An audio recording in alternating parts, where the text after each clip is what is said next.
And the first panelist I'd like to introduce is Dr. Steven Zipperstein, Senior Scholar at the UCLA Center for Middle East Development. And he's also a visiting professor at Tel Aviv University Law School and a visiting lecturer at the Heidi School in Berlin. The next panelist I'd like to introduce is Dr. Caroline Heldman, Chair of the Gender, Women, and Sexuality Studies Department at Occidental College and founder and CEO of Stand With Survivors. Caroline has led successful campaigns to abolish the time limit for prosecuting rape in California and passed legislation to eliminate NDAs that silence survivors. She has done incredible work in politics and gender justice and co-founded the End Rape on Campus and Faculty Against Rape organizations. The next speaker is Soraya Dean, founder of Muslim Women Speakers. She's an award-winning Muslim feminist lawyer, international activist, community organizer, and speaker. She visited Israel after the October 7th attacks and now speaks within the U.S. and internationally on topics of a homeland for Israel and the Jewish people, fights against anti-Semitism, and for the need to condemn Hamas. Our next speaker, Ahmed Fouad al-Khatib, is a Palestinian peace activist from Gaza. He's a U.S. citizen as well. He's a Middle East political analyst who writes extensively on Gaza's political and strategic affairs, and he's a non-resident senior fellow at the Atlantic Council and many other things. Our next panelist is Zainab Khan. She is the founder of the Muslim American Leadership Alliance, celebrating Muslim Americans' dynamic contributions through art and culture to America. And after October 7th, she became vocal on addressing anti-Semitism in the Muslim world and here in the United States. Our next panelist is Anila Ali, founder of the American Muslim and Multi-Faith Women's Empowerment Council, which seeks to confront bigotry in all of its forms, celebrate cultural heritage, and build relationships with Americans of all faiths. She also visited Israel shortly after the October 7 attacks and is now advocating for Holocaust education in Muslim communities. And Roz Rothstein, who's the co-founder and CEO of Stand With Us, educating people of all ages and faiths and fighting the newest forms of anti-Semitism.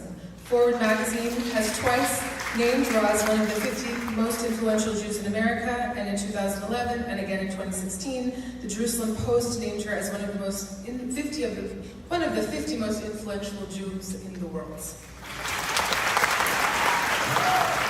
And the one and only Heidi, who has spent so much of her life really bringing to the entertainment industry true stories about women at risk, those voices that otherwise would never be heard.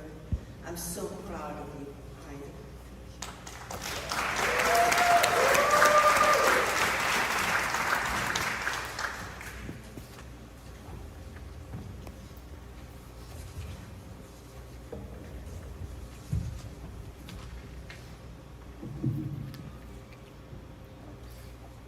Thank you. Sorry, I couldn't do it. You know, one of the things that are so important about this evening is for all of us, to think about one moment that everyone knows about. It's the moment when a baby is born. It's that moment of creation. And we all gasp at that moment. And we look at that baby. We wait for your baby's eyes to open. Because in those eyes is the hope of the world. There's nothing sadder than when you see in those eyes fear. When you see in those eyes helplessness, hopelessness. Because that, my dear friends, is so much of what we are seeing today everywhere. The reality is that intolerance, as I said, and hate, excuse me, have been so normalized. The reality is that sex trafficking is a $300 billion business on the back of young girls from all cultures, which is unacceptable. I have seen 6-year-old girls being sold for $1 in DRC because the girl was hungry, and with that $1 she bought a cup of rice for herself and her family. What we've seen here is so much worse. The idea that you can use women as weapons of war by raping and mutilating and killing women, young girls, and killing families, nations, everything. This moment and these people being here today is a solemn moment of truth. I hope you all take it with you and spread it. Thank you.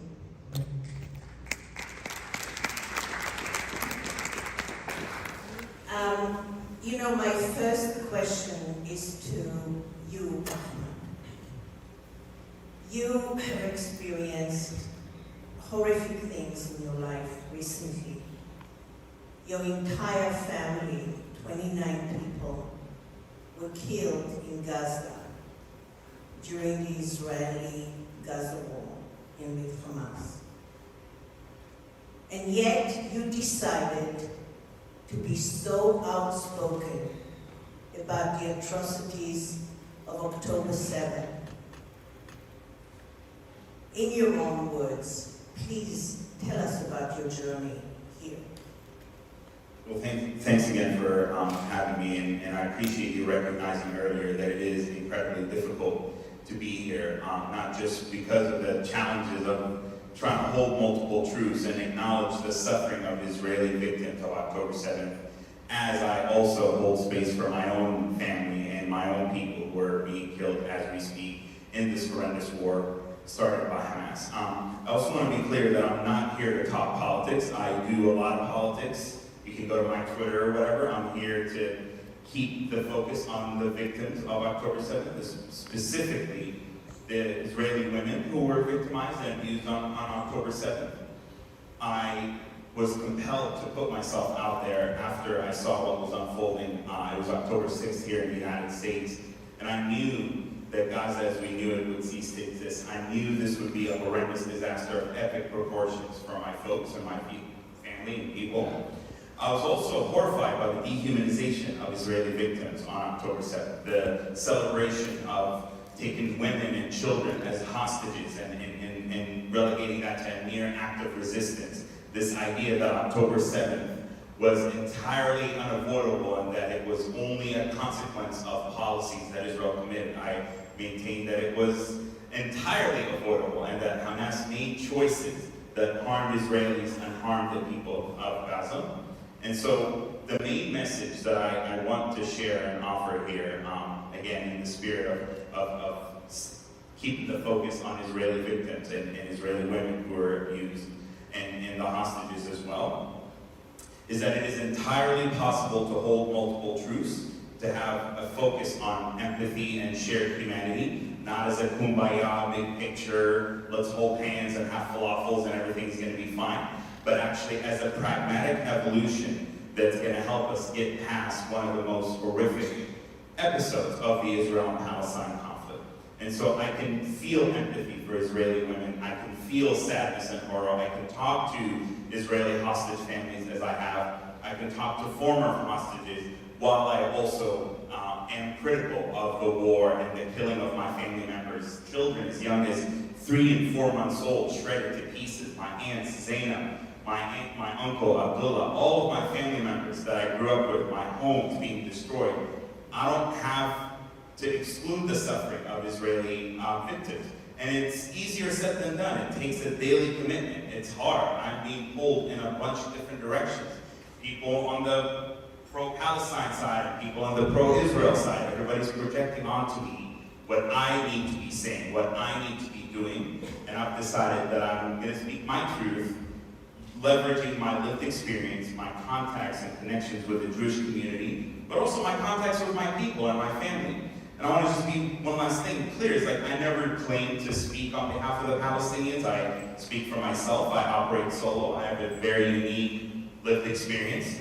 But I can assure you that many Palestinians, maybe who are less outspoken than myself, who are afraid, who can't deal with the threats, or who are genuinely confused and don't know how to support their people, don't know that speaking out against sexual violence and rapes doesn't mean you support the war, doesn't mean you support the bombing of children in Gaza, doesn't mean you support what's happening. So there are many people that may not think exactly what I'm thinking, but they hold different bits and pieces of my views and opinions. You know, earlier we spoke about why is it okay that Hamas, or is it okay for a lot of the Palestinian people living in Gaza, that Hamas has been using them as human shields, using children as human shields, coming through those tunnels and sacrificing their own people. So my question to you is, what is your perspective on Hamas as leadership, as a government in Gaza? And what is the plight for the Palestinian people in view of that? Certainly, and despite being out of Gaza for many years, like I said, my immediate and extended family were there. I tried to build an internationally run Israeli-approved airport in Gaza in 2015. I have contacts and networks there and feel that I can speak from experience and actual data. And the truth is, while Hamas does in fact have a base of support that I personally would not put beyond 30%, a large number of the people of Gaza, including those who once upon a time supported Hamas, are furious with what the group has done for almost 2 decades in terms of getting a blockade imposed upon Gaza due to their strategic choices, aligning with Iran, the stealing of a lot of the Palestinian people's resources, the embedding of militant assets throughout the civilian population. That is an open secret, something that is known to the NGOs and the UN and the international community that for years, through good intentions, inadvertently enabled Hamas to entrench its control. The people of Gaza protested against